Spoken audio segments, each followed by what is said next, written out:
Hi everyone, welcome to another exciting edition of Words, Images, and Worlds. And hi, SK. Hi, uh, thank you for having me. I'm from Such a Australia. pleasure. You can probably notice from the sunlight behind me. So, I live in the Yes, future. So, if you want to know anything, the world doesn't end. So, the that's world still helpful. That is turns. very helpful. But that's Yeah, usually a good sign. I'm here in the eastern coast of the United States, living in the past, just supporting the future the best way that I can. Uh, Uh, yeah, I can't but get your I've lottery numbers before you ask. I don't know the lottery perfect. numbers. Oh, I thought you were offering. Uh, I've heard wonderful things about you from other folks in the comics industry. Uh, as a supporter, as someone who has been part of their projects, and I know that you have worked on a variety of titles. I'll mention just a few, but Why Was Six Afraid of Seven would be one of those, I do believe. Entropy would be one of those, Yep, I do yep. believe. And oh, I just had one here. Deathblade would also be Yes, one of those. that's a I'm recent one. I'm not sure on the resume. How many books would you say roughly that how many have you worked on in total at this point? I'll be a little bit honest with you. I've kind of lost count. Yeah, yeah. It's reached that stage. Lettering being a little bit more, it's one more technical things, and I am a work for hire, so I do I do work with a couple of publishers as well. I'm a letterer exclusively with a couple of publishers, so these particular publishers just use me, which is really nice of them, and I absolutely appreciate opportunities like that. So, but they kind of just feed me their titles. So I do kind of lose track because it's this one, then the next issue, and then the next issue from here. Rough guess title wise, I'm probably looking at about 40 plus. Again, I stopped counting a long time ago. All I know is my backups, I have to my backups get filled up so fast because one of the things is, and please don't judge me. I'm a digital hoarder. So I back up. I don't Judgment. delete. But my working computer does run out of space. So what I do is, and because of my digital hoarding, I make backups of backups. So I usually have two copies. Problem is, after a while, I've run through terabytes of hard disk space. That's how I know I'm running out of space when I'm going, project's finished, back up to hot backup, and put my cold backup on, put it aside, and you just run out of space all the time. So, Yeah, but well, look, oh, I was just going to say on the no, writing side, I'm always taking something and putting it in a backup folder. you, It's very hard for me to delete because usually you can grow something out of something. you, I'm also a double, triple storage kind of person as well. oh, we have to be in this type of world, like mainly because all physical media is does break. Your hard disk will break eventually. Your CD you know, the pigmentation, if it's a press CD, it will eventually over like 20, 30 years, it will stop reading. It Hmm. kind of is, it is what it is. Flash drives don't last forever. And I'm also a little bit afraid of cloud storage, mainly because have you actually read some of the T's and C's of people using cloud storage? Technically, you don't own anything. You load it up, it's not yours. Oh, I mean, wow. there are semantics behind it, but if you took it to a court of law and they said, "Oh, I decided to use your files," there's not much you can say about it. I don't Oh, know if you heard the whole controversy with Adobe Creative Cloud. They were actually saying we could sample your files for our generative AI, which was like, what? uh, So that was a whole, they took it back, but there was a whole huge thing that says, so I'm using your Creative Cloud platform. Whatever I make there, you're learning from it. Are you joking? mhm. You take and but I don't know. We're going into the whole tech level thing. But Yeah. what I really was interested to talk to you about is lettering because the one Yes, thing the love of comics. Hmm. I always find this, and I tell you, it really breaks my heart. It absolutely does. You see some comics which are the most amazing artwork, the most amazing colors, and all the rest of it. And the story is, on the whole, sometimes, like I read the story as I'm lettering. I'm actually the first guy to read the whole thing back to front because I'm the last guy in the production line. But Hmm. I see some things and you're just going, oh my God, why did you skimp on the lettering?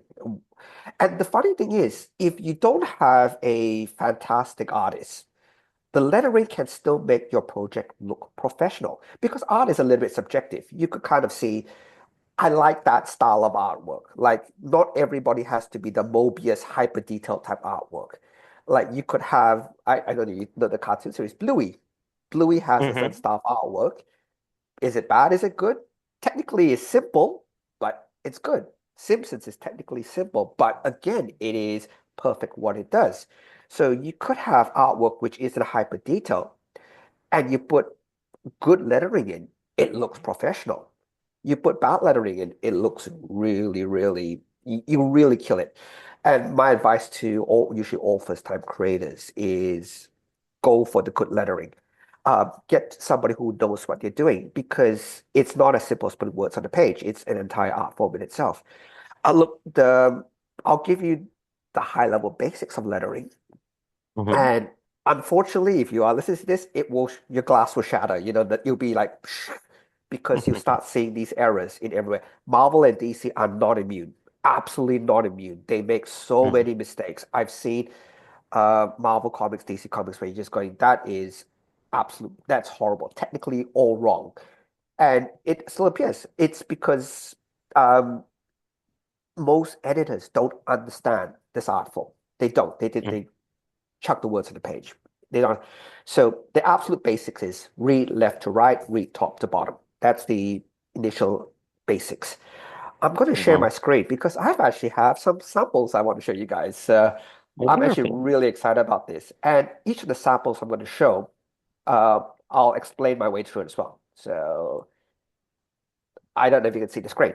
So you can Hmm. see the lettering behind, say, this page. And I love it because I think it's a very interesting way that you can use lettering to pop and lettering to be part of the artwork. So you can see the machine scanning that little sample on the table. I Hmm. wanted that to absolutely pop because I want that to be this good sound effect so that you can kind of see it's actually brighter than the rest of the page. And it's dead center to the page, which goes, oh gosh, I'm drawing attention to that little sample right in the middle of it. Now, on the screen itself, I wanted to feel like it's actually part of the artwork. So that if you're not really paying attention, you might think the artist drew it, which is exactly what you want. So you can kind of see it's all faded away. You can see how the color fits the screen. And you can kind of see, did the letterer do it? The artist do it? It's the letterer. It's me. But the whole point is it feels like it's part of the art. So lettering can do a couple of things. You can make it so that, and where that actually fits really well is if you have a sign in the if your artwork like "Don't smoke here," "No parking" or whatever. The letterer has to try to make the sign feel like it's part of the artwork. But dialogue bubbles because you want it to pop up to the reader. You make that very stand out. You stand that out. So you kind of see in this picture that's provided the real differences between the two lettering and which one pops and which one doesn't, and why you pop some and why you don't pop the others. So Hmm. that's one good example. So as we keep moving along, okay, this is an interesting one. I actually do like this one. So sometimes you can have lettering mirror the action sequence that's happening in the page. So the lady in the shadow, she's running down the hill, she's stressed out, she's like, no, no, no, no, no, no, no, no, no, no, no, no, no, no. The nose are positioned in a way that it looks like she's running down the hill. And when you read the page subconsciously, your mind is going up, down, up, down, up, down, up, down, because you're reading the no, no, no, no, no, no, no, no, no. Now, the script that I was given for this just had no's in one paragraph. So as a letterer, you're going, oh, come on, no, no, no, no. Pun intended, by the way. Don't do that. You want to split up the nose so that it looks like she's actually running down the hill with the nose. And that's what good lettering does to you. It's so simple, but it actually flows the image down really well. The other thing it does is this particular panel is actually what they call a particularly busy panel. So there's a lot of people, a lot of subjects, and a lot of things happening. There's the dog, there's people staring down. you want to draw attention to where the main focus is, which is the girl in the middle, the black. Look how the lettering leads you. If you're, again, you gotta remember, you're reading left to right. Look how the lettering leads you to the main subject.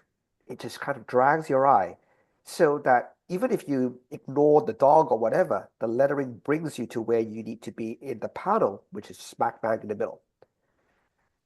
And that's another trick which I always give all writers. If you are doing a murder mystery or one of those things, and you want to hide something in plain sight, put it in the bottom left corner. Most people will miss it.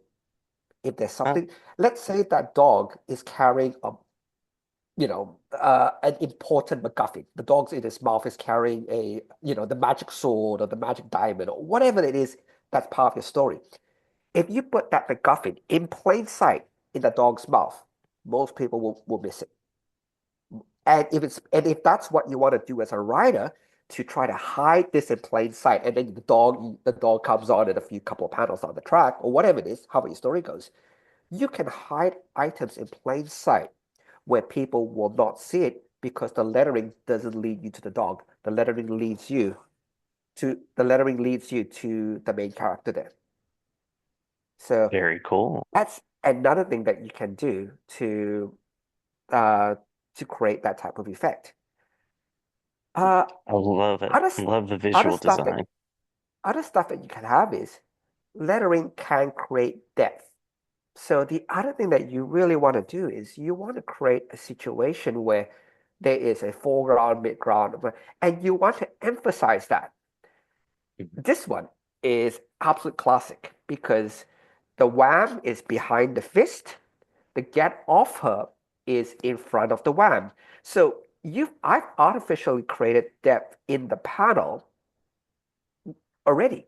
So as you're reading this, what your brain technically tells you when you're looking left to right is you will see the get off her, your head will read the sound wham, and then the fist will follow through. If you think about it in terms of movie, he speaks the dialogue, the guy hears it's coming, the punch comes to the screen this way, and then it finishes the panel off. It's little things like that where you can manipulate the depth that again what good lettering does. Now you could have the wham smaller and all the rest of it and create no depth. It makes for a very boring panel. You create all the layers into it. It really feels that although the lettering pops because the colors pop it out, I haven't faded these away. It still feels that, oh gosh, this is still part of it all. Like it Mhm. creates this part of the image and it creates that as though the sound. It's a bigger immersion for the reader. Now, tell you the truth, most readers won't notice, they won't understand what's happening except when you do it wrong. And then they'll go, that doesn't look right. And they won't understand why it doesn't look right, but it just doesn't look right. And Mm. anytime you pull with bad lettering, you pull them out of that immersion, your particular comic hurts for it. So again, Oh, it's again very, very simple stuff. This is an example of the absolute reverse. Because I wanted the wham to pop, in this case, I wanted the reading, I don't know if you can read it, when your lettering mm. becomes part of the art. Jim. I was a bit cheeky. So, but if you looked at this, you would think the artist did it, which is exactly what you want. Like you can kind of see it, it just melds into the artwork. And in certain cases, that actually makes better sense. And by the way, this artwork's absolutely gorgeous. I actually love this panel. Like the guy who did this is crazy, crazy level of good. But the main thing would be is you want it that it's all connected in. That in this case, it connects in. You don't want it to be a pop-out balloon and things like that. You want it to be absolutely part of the artwork. So again, it's all these things are things that as a letterer you need to think about. So by the way, if you want to ask questions along the way, please do. Okay, this is another interesting one. And this is where the usual know the rules before you break the rules. Okay, Mhm. and I'll explain why. So, panel one technically is incorrect because you read left to right.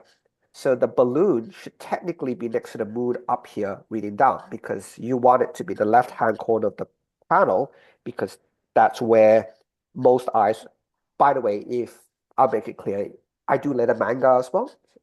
Everything is Mm-hmm. reversed. You go to right, left, rather than left, right. In this case, it's left, right. So don't go in there. It's technically incorrect because it's at the wrong side. You're meant to try to go left before you go right. Why is it up there? Because there is somebody in the next panel who's running into the alleyway. I don't know if you can see her. This little lady, she's running into the alleyway.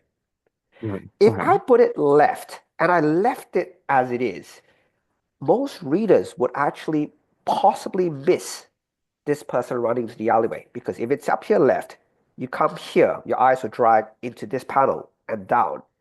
There is a Mm-hmm. chance as a reader, you would miss that person running the alleyway. And you just go, what the hell is he talking about? Who's going into where? I mean, most people would, but if you put it into the right here, this breaks the rules. Don't get me wrong, it technically breaks the rules. But what it does is it drags your eye to this lady running, which is an important plot event. It's not like the dog from the previous panel, which there could be a dog, cat, whatever there. It's not part of the story. Her running into the alleyway is part of the story, which this lady with the rifle is actually referencing. So by putting it right here, you can kind of see it drags your eye to this important element as well before it drags your eye down the page back to her with the rifle. By doing that, you're actually guiding the reader subconsciously through the panel, through the artwork to pick out the important story elements. Now, if the panel had said, hypothetically, oh gosh, the moon is really bright today, you would put that caption next to the moon. Why? Because you want to draw where the text is to the moon, if that makes sense. Mm-hmm. Mm-hmm. But it actually says don't go in there, which is referencing the lady running into there, which is where you want your eyes to drag across. Now, all of this actually sounds very logical and very simple, but most people they just miss it. They absolutely just miss it. And like I said, if that was there, somebody that did the lettering without understanding, they go, "Oh, I'm going to follow the rules, hoping it left," but they don't understand the story.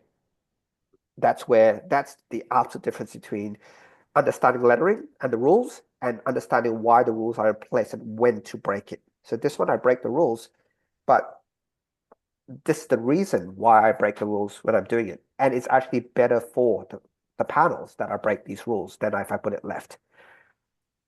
Okay, I love this one. So when I was given the script for this one, just to give you the heads up, all these three things were just in one giant bubble. One big Mm-hmm. giant bubble here. It doesn't make what when you do lettering, you're almost like the dialogue, the vocal coach in a movie. So Mm-hmm.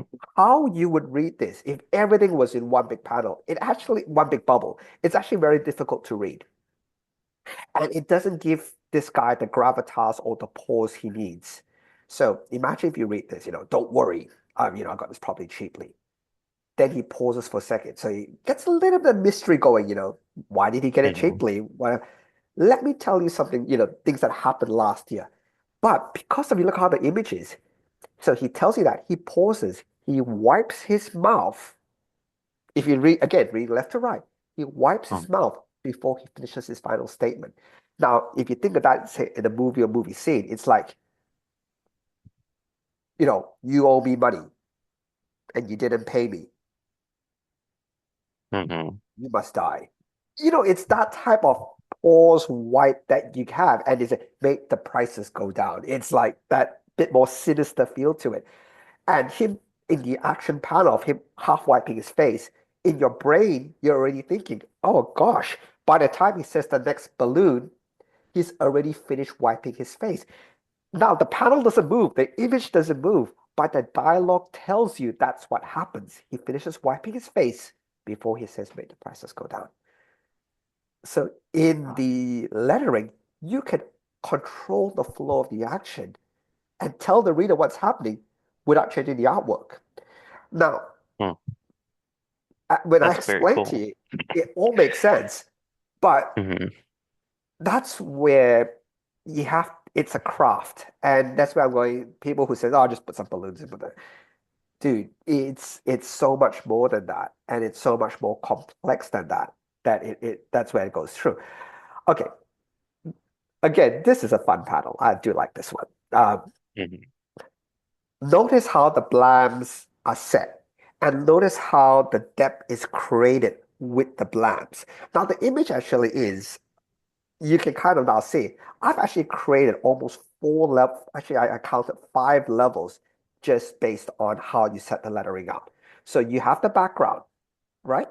That's where you Hmm. assume this is. You have this guy here who's getting shot the first time, the first blam. But because you think your brain associates the two blams to be on the same plane, if you will, because they're very similar and they're both shooting. So you assume the two blams on the same plane. So you assume the pink lady here is in the middle. You now have the Hmm. blam, these two blams to be on the same plane, makes this guy a foreground character. So it already tells you in your head, this guy is in front of this guy, and it's in front of this, but this lady is in front of him.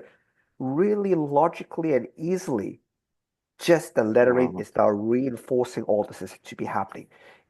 And just because that's on the same plane, you assume that that lady is causing the sound, which assumes that she is on the same level as the blam.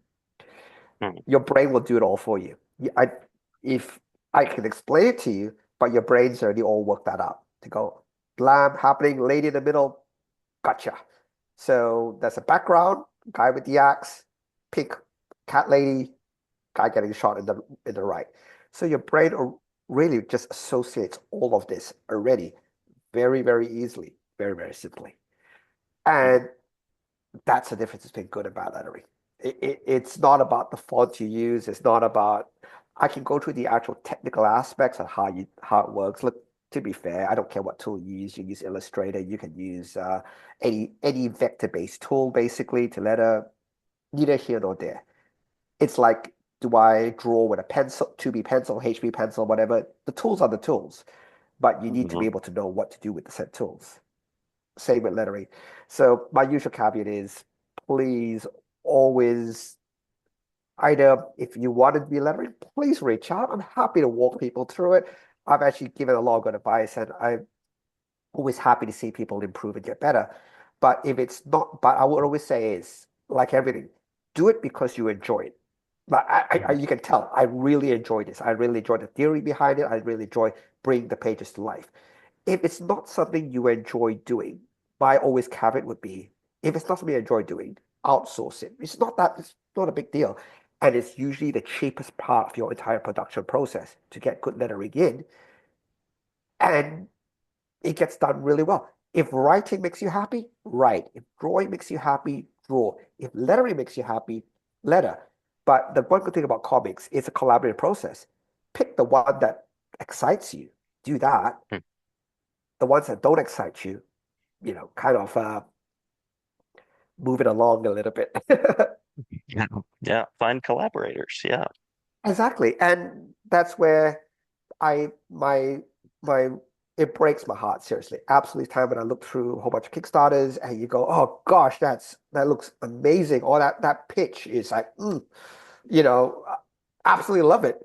And then you look at it and go, the two things that probably makes me sad is number one, they show not pages not lettered. It's like you're gonna show the page and you don't even do the lettering. Or the other Mm-hmm. one is they letter and it looks, oh gosh, come on. Yeah. You didn't care about that. And it really kills it. It really does. It really hurts your work to have bad lettering done.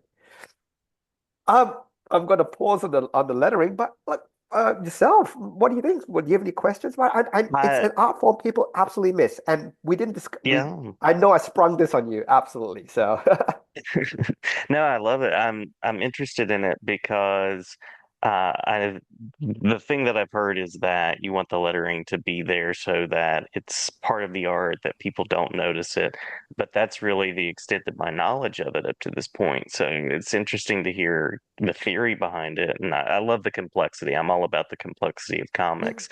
What would you say is the mistake that you see across the board most often made? Balloon placements, absolute balloon placements, where Hmm. you're trying to, because you read left to right, they place it in a way that you get confused which balloon to read first. Absolute, Uh-huh. that's the absolute cardinal sin. If I, as the reader, don't know who's talking first, that's the everything else I can forgive. I can forgive anything else. If I look at a panel and I don't know, is he talking first or is she talking first, or the order of the reading, like is he replying to this or she's replying to that? Mm, And what they do is they when they set the balloons up, they put it in the wrong order or they put it in an ambiguous order. Like hmm because you read, I'll give you an example. You read left to right, top to bottom. What if somebody, so ideally you want something that is, if you put something that's at the top and you put something that's on the same level, but over cross, if you know what I mean. As the reader, you're hmm going, who speaks first? And that's the absolute cardinal sins. Or you cross tails or stuff like that, where it obviously shows that you're trying to cheat the page a little bit, stuff like that. Like, but if the reader doesn't know which balloon to read first, that's the absolute sin. Absolute sin. That's no going back from Yeah. there. If I don't know what to read first, uh, but this is my campaign, but I'll show you an example. Um, Yeah. like for This example, is Wordsmith, is that right? yeah, you can kind of see here, you Hmm. can see which order to read first. Now imagine if this one was over to this side or up or whatever, and you had no idea, do I read this or this first? And you have Hmm. no idea what to do. That's the cardinal sin. And people still do it. And it breaks my heart. It absolutely breaks my heart because it takes the whole immersion out to going, wait, who's talking first? And that's heartbreaking for me. Yeah, But as usual, tip your letterer. Get a good that's right. letterer, tip your letterer. Or if you want to learn, have fun with learning. It is a rabbit hole that's absolutely fantastic to go down. Yeah. Um, there are so many times that I have students who read comics for the first time, and that's one of the things. I've had adults read comics for the first time and get confused on the placement of word balloons and the process. So now I'm thinking about all of those times that I've had students come to me and say, "This seems so jumbled." So that is a helpful note to which you can say, Oh, well, there is an art to lettering." exactly. I'll show you just again. Next thing we'll touch on the project, but the whole point would be Hmm. even in really, really complex scenarios, like this is relatively simple. Like you kind of see here, you know what to read and which order to read it in. But something like this, you read her first before her, you read down across the Hmm. page, you read across the page down here like that. Most of this is actually relatively simple to work out. But that's the whole point of it. You want to get it simple to work out. Now, if you jumble it around, oh, second cardinal sin of lettering is when Hmm. the word balloons cover up the art that's not meant to be covered up. Abs Yeah. and it happens. It really does. And it breaks my heart. Like our job is to be invisible. Our job is that you don't notice what I do. My Hmm. absolute happiness. I remember one guy was saying to me, you know how I showed you the depth thing of hiding and masking and hiding stuff behind. When I lettered his comic, he actually said to me, why didn't you do it any masking in the work you did for me? And I smiled because I said, dude, got a second? I said, yeah, yeah. I did it here, here, here, here, here, here, here, here, here, here, here, here. And I said, the fact that you didn't notice any of that makes me happy because it meant I did it correctly. If you didn't notice it, but subconsciously you saw it, and he's going, oh gosh, yeah, yeah, it's there, it's there, it's there. I'm going, of course it's there. I know what I'm doing. But it's one of those things that if you don't notice what I do, and that's how come lettering is usually like a hidden art, because we don't want to be noticed. I'll call it out. We don't want to be noticed. The moment you notice is where I've screwed up because I've made a mistake, that I've Hmm. become so obvious that I've mucked something up. And that's where I think good lettering goes through.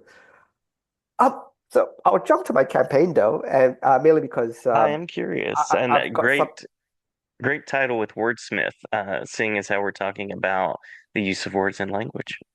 Yeah, so the one thing I do like, and I do like, so the world of wordsmith has smiths of all type. You have a shoesmith, what do? They make shoes. You have, I try not to use common terms like blacksmith. I actually don't use that term.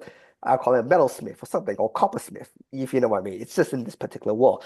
But in this world, you can create words. And in this aspect is um, each word has different meanings to different people. So this main character's name, Victoria, should create a word, and the words are used as usually as presents.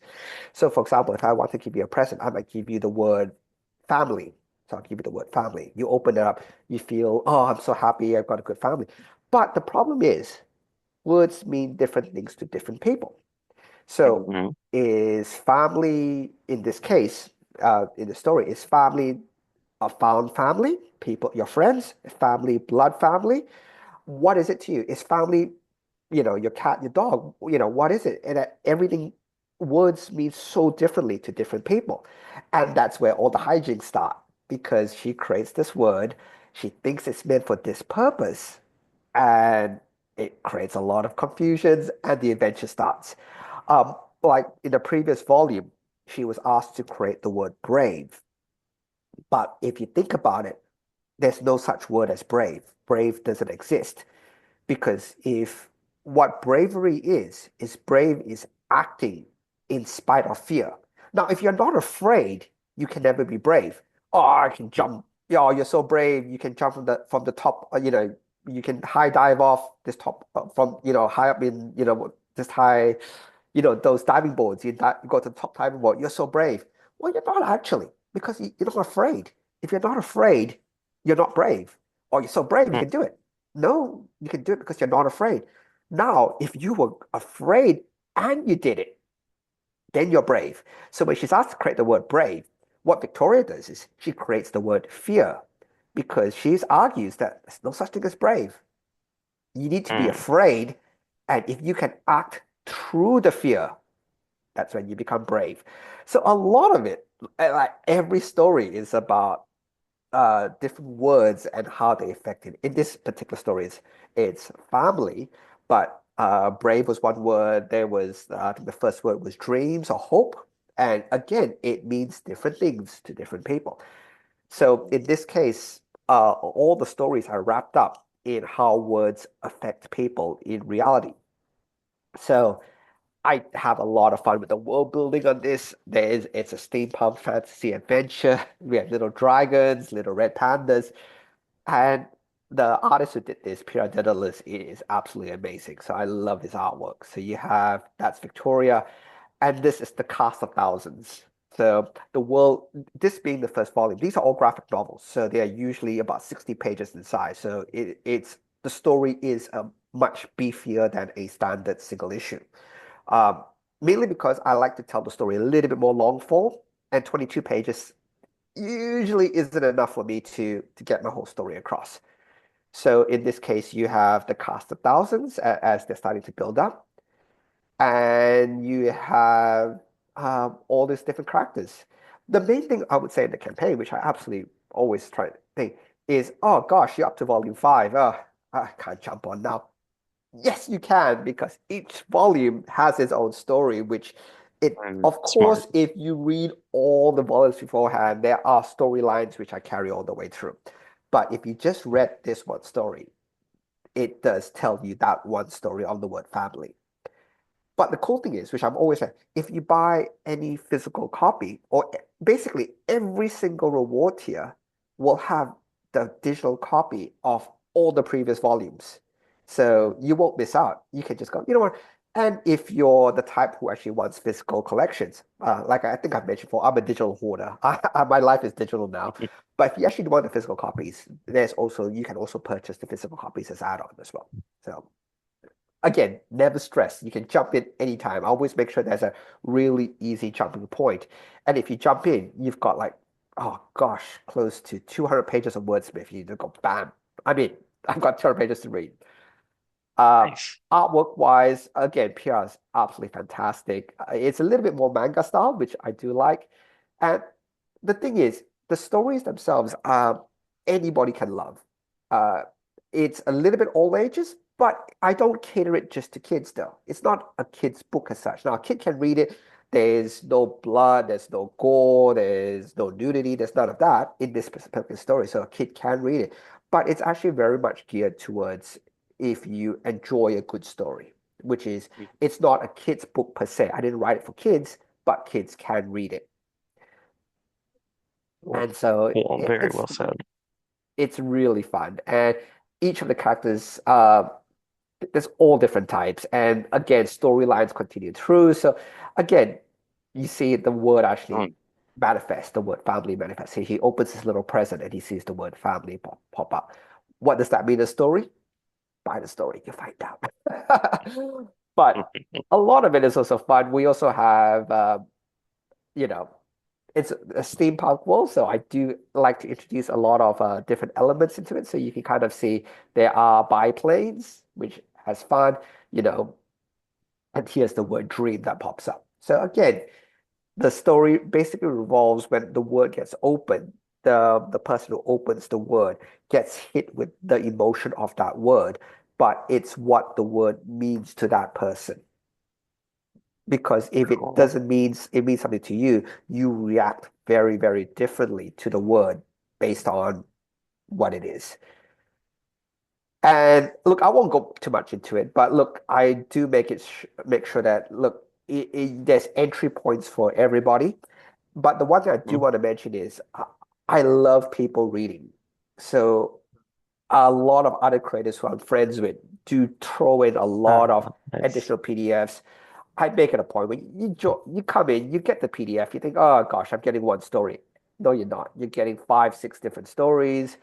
And then when you get into when you hit the funding, you get multiple other different stories as well. So and you get digital artwork and things like that, high res digital artwork. So the whole point would be is if you get it, you get a lot of reading. And that's what I really want people to understand. You get to read a lot. So, and I love the world. It's if you're in Canada, it's in library. It's the first Wordsmith Volume One is in libraries all across Canada, UK, Australia, New Zealand. Unfortunately, the US library system it has its own intricacies. I'm working on Hmm. getting into a lot of US libraries, but it's in libraries all across the world except for US at this point. But if you're Ah, in no. Canada, knock yourself out. Go find a copy. You find it in most libraries now. And in Australia, it's also on the children's reading list. So in kids in Australia, if especially in primary school, you have to read 20 books a year. Or depend on if you're depend on what year you're in, you've got a set number of books you need to read, and you have to read it from an approved list. I'm really happy to say that Wordsmith Volume 1 and 2 are actually on the approved list. So if you were a kid in Australia, you can read this for homework. You can read this as part of your Lovely. reading program. So So many connections to literacy. I love it. I love supporting literacy that way. I love that you have something that kids can read, adults can read and enjoy. And the word is just such a thematic center of your work. I love that. but the whole point, which why I really do like Wordsmith more than anything else, it's Mhm. I like I'm a letterer. You can kind of say it. I do like words to start off with, but I do like to explore the aspect of words having different meanings to different people. Like um, they look. I speak different languages, and I speak say Malay, and I also speak Chinese. There is a common phrase in Malay, which is makan angin, which basically, if you direct translate, it means eat wind. What that Mhm. means in Malay is basically let's go out, let's go out, enjoy this, and basically you're asking someone to go out, go out have some fun with you. Let's go makan angin. Let's go. go out eating, shopping club, whatever it is. It's just, hey, let's go out because we want to go into the wind and enjoy it. In Chinese, the same phrase, 食風, what that means is you've gone crazy, that you're a crazy man. You're trying to bite at the air and physically trying to eat the wind. So you have the exact same words in two different cultures, meaning totally different. And if you said to one person, they'll go, cool, I'm free, let's head out. You said to somebody else, they'll go, dude, you okay?